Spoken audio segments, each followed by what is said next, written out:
बिहार में primary teacher और माध्यमिक और उच्च माध्यमिक तीनों तरह की जो परीक्षाएं आप लोगों की होनी है, तीनों तरह की वैकेंसी जो है, उसका जो परीक्षा का पैटर्न है, पैटर्न कुछ इस तरह से है कि आप लोगों का एक पेपर 1 होगा जो कि क्वालिफाइंग होगा, लैंग्वेज का होगा, और एक पेपर 2 होगा जिसमें कि आप लोगों को 150 प्रश्न होंगे। मैं आप लोगों के सामने एक बार आपका जो पैटर्न है उसको थोड़ा सा बता देता हूँ आप लोगों को। जो पैटर्न है आपका वो किस तरह से है। आप लोगों का एक पेपर 1 होगा जिसमें आप लोगों को 75 प्रश्न जो है वो हिंदी से होंगे, और इसी के साथ आप लोगों को 25 प्रश्न जो हैं वो आपको अंग्रेजी से रहेंगे। ये आप लोगों का एक लैंग्वेज का होगा जिसमें आप लोगों को 40% अंकों के साथ, इसको 30% अंकों के साथ आप लोगों को इसको क्वालिफाई करना पड़ेगा। जो पेपर 2 आप लोगों का होगा वो आप लोगों का 150 प्रश्न होंगे जिसमें कि आप लोगों को 100 प्रश्न आप लोगों के विषय से होंगे, और 50 प्रश्न जो है आप लोगों को वो जनरल स्टडीज आप लोगों का होगा, कॉमन जो सेक्शन होता है वो। तो ये जो हुआ आप लोगों का कुल मिलाकर के 250 नंबर का पेपर होगा। 250 में से आप लोगों को इसको भी 2 घंटे हैं और इसके लिए भी 2 घंटे हैं। लेकिन आप लोगों को ये तो अभी तक की जो नियमावली जारी हुई है उसके आधार पर कहा जा रहा है, पर जो वैकेंसी आप लोगों की निकल रही है उसको लेकर के जैसा कि मैं आपको एक कटिंग दिखाता हूं जो कि आप लोगों को दैनिक भास्कर की कटिंग है। आप लोगों को 19 मई की ये कटिंग है। इसमें दिखाया गया है कि जो वैकेंसी आप लोगों की निकल रही थी उसका नोटिफिकेशन 18 या 19 में आना ही था, पर वो थोड़ा सा डिले हो गई है।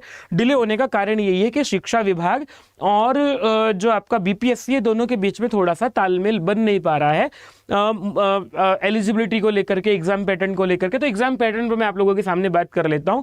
जो इन्होंने कहा है, जो बीपीएससी ने कहा है कि आप लोगों को 150 नंबर का पेपर 2 होगा, लेकिन ये जो शिक्षा विभाग है वो ये कह रहा है कि नहीं, 150 नंबर का जो है हमारा पेपर 2 नहीं होना चाहिए, वो 150 की जगह 100 नंबर का होना चाहिए। और ये बात बिल्कुल सही भी लगती है मुझे।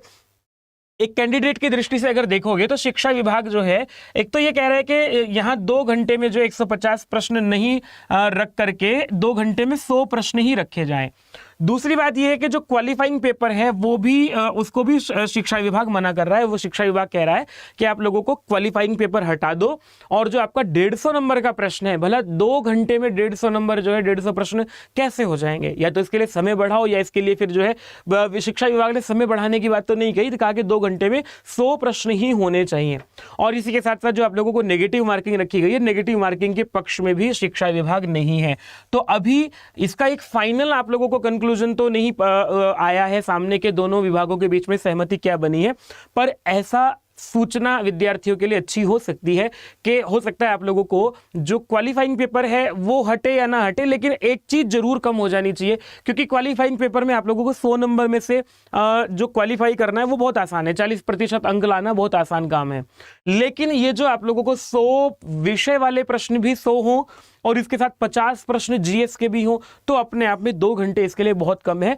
और ये अगर आप लोगों के 100 प्रश्न हो जाते हैं, विषय से हो जाए, जीएस जब आप लोगों को चाहे हटा दें चाहे रखे तो कुछ अलग पैटर्न हो जाए, तो हो सकता है इस पर आप लोगों को कुछ बदल करके दिखाई दे। वैकेंसी जैसे ही आती है आप लोगों को सप्ताह भर के अंदर अंदर वैकेंसी आ जाएगी और पूरा का पूरा ये मामला क्लियर हो जाएगा।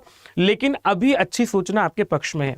ठीक है, बने रहिएगा टीचर्स अड्डा के यूट्यूब मंच को। आप लोग सब्सक्राइब कर दीजिएगा, नहीं कि सब्सक्राइब किया है तो। और आप लोगों की लाइव क्लासेस होती हैं टीजीटी पीजीटी अड्डा 24/7 के यूट्यूब चैनल पर जाकर के सर्च करना। आप लोगों को माध्यमिक, उच्च माध्यमिक सबके लिए आप लोगों की अलग अलग क्लासेस लगी हुई हैं, जाकर के देखिएगा। धन्यवाद।